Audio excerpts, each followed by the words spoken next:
She's a smart lady. And Nick, listen to your wife. Brandon, What do you have to say? and No. Wild. Nick, I assume you want him to retire. I bet your advice is you've done enough. I just Why don't want you just him head to off into the listen sunset? to those around him who have his best interests at heart. I want what's best for Listen Tom to Brady. nobody. Giselle wants what's best for Sure. Tom Brady. Listen to your lifetime. I love it. What's best for Tom? All right, we'll get to Tom Brady in a second, but we got to start with some Jazz Sixers. Hey, if you've been watching us all week, you know there's a great divide between MVP picks on this show. Brandon's been beating that drum for Joel Embiid, and last night, a huge reason why. How about 40 points and 19 rebounds? How about a game-tying 3 to send it to overtime? How about a win over the team with the best record in basketball? Nick, I got to start with you. Did last night sway you at all? Do you agree with Brandon that Joel Embiid is the best player in basketball? I do not agree with Brandon. However, last night was spectacular for a number of reasons. It was great for me, for my Eastern Conference winning pick, the Philadelphia 76ers. It was great for the America that the Jazz are becoming less and less necessary to be talked about despite their incessant complaining. It was great for Brandon Marshall and his insane take that Joel Embiid's the best player in the league. So let's go through why it was great. Joel had a signature moment. That 3 on a broken possession to force overtime against the Jazz, if Joel wins the MVP, will be one of the first highlights that is shown. It's not quite Steph Curry's 38-footer to beat the Thunder in 2016, but it's a hell of a signature moment. Speaking of the MVP, here's another thing that happened last night. Joel Embiid took the lead at the midway point in the MVP race. LeBron didn't play. Wow, the Lakers have been losing. The Sixers beat the Jazz. Yeah, Joel Embiid took the lead in the MVP race. That's also good for Brandon. Now, the third thing that happened last night, not so good for Brandon, which is Brandon and Kevin Durant and James Harden and Kyrie Irving and Brooklyn fans watched that game and they were like, oh boy. This has nothing to DeAndre do Jordan, with the Nets. You're gonna slow this guy down. No, I'm just painting the picture. This has nothing to do with the Nets. All of that happened, Brandon. I'm just painting the picture. I'm just painting the picture. But to answer the question, don't paint the picture. Did Joel Embiid prove he's the best player on the planet? The answer is no, because that is not something one can prove in February. But he did take the lead in the MVP race, and he is right now having the best season of anyone in basketball for, you know, my beloved Philadelphia 76ers, Brandon Marshall. Wow. So, well, good thing it's March now, Nick, so he can prove that he's the best player on the planet in March. 3 weeks ago, you're right. You're right. It's not February. And, you're right. Right. So 3 weeks ago, I stood on the show and said, you know what? This dude is not only proving that he is the clear-cut MVP, he's also proven that he's the most dominant player on the planet. And that hasn't stopped. He's just continuing to pack on to that statement. This dude is playing lights out. He's playing phenomenal. What made LeBron James the best player on the planet? Why did we fall in love with LeBron James going back to when he was in high school? Because this dude can do it all, and he dominated night in and night out. He played defense. He played offense. He can, well, starting to develop a better shot. He can get to the basket. He can get buckets in the paint. That's why we love LeBron James. Buckets. So, Kevin, when we think about Joel Embiid, there's nobody doing it better. This dude is 7 feet. He could potentially be the defensive player of the year. He could have been a defensive player of the year last year. He should have been a defensive player of the year last year. And now on the offensive end, he's shooting threes. Look at the 3 he hit last night. Look what he did last night. If that didn't say it all to you, I don't know what else I can say. I'm not going to sit up here and argue and go back and forth with Nick. All you got to do is watch the film. Look at this shot. Come on, man. This is Dirk Nowitzki. This is Kobe Bryant. And he's 7 feet tall doing this. And get in the paint, he can do whatever. So, Kevin, he is the best player on the planet. I'm starting to agree with you, Brandon, and I'm very happy for you. There's only one issue.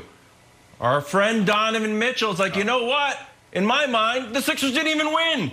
We won. The Jazz won. Donovan got thrown out of the game for 2 techs. Embiid was lobbying for a tech at one point, even though they're buddies, Adidas fan.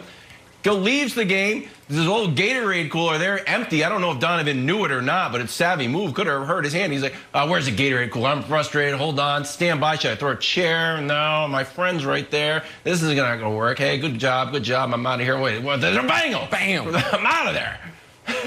Here he is after the game. Apologize to the poor old guy. This is it's a consistent thing, and you know the question is, can we do it? Can we sustain it? Are we for real? Number one, like yeah, the hell we are, and it's getting ridiculous, KK. That this is what's happening. You know what I mean? We have a whole second half of the season to go and get ready for, but like I'm sick of it. To be honest with you, we all are. You know, and I think this is something that just it eats me. It eats at me, man, and it's. I don't. Y'all know what it is. We all know what it is, but it's really getting out of hand.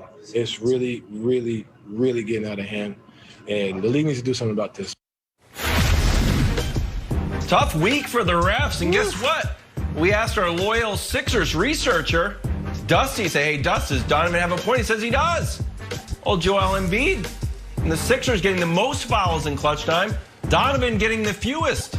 Yep. So, Nick, look, I am not one to blame the refs for anything, but I think this is a savvy move from Donovan and Gobert after the game because now this is on the refs' radar, and I expect the Jazz to start getting more calls. What are you they're not going to get calls. Just because you're anti-Jazz. Yes, they are. No. Once you complain publicly, you will get more calls. They don't get calls because of the style that they play. That beautiful basketball, the skip passes, Ingles to Bogdanovich to Niang. Guess what? You're not going to get calls because you're not banging it down low. You know why? If they don't get calls in clutch time? Because their big man is Rudy Gobert, who can't score. No, it's not. And I saw Rudy Gobert after the game. He's like, oh, we need more respect. We're a small market. Shut up. Go ahead, Brandon. Then I want to get back to Embiid. But go ahead, Brandon.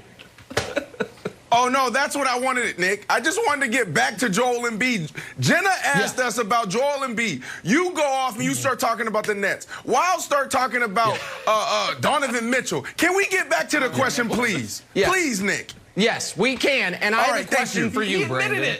Here's my question for you. Has Giannis Antetokounmpo ever been the best player on the planet? No. Okay, then neither has Embiid. That's the rules. Sorry.Hy hasn't Giannis? Giannis's regular season last year, because last year Giannis's regular season and the year before far outstrip what Embiid is doing. But he was never the best player on the planet because you have to prove it to us in the postseason.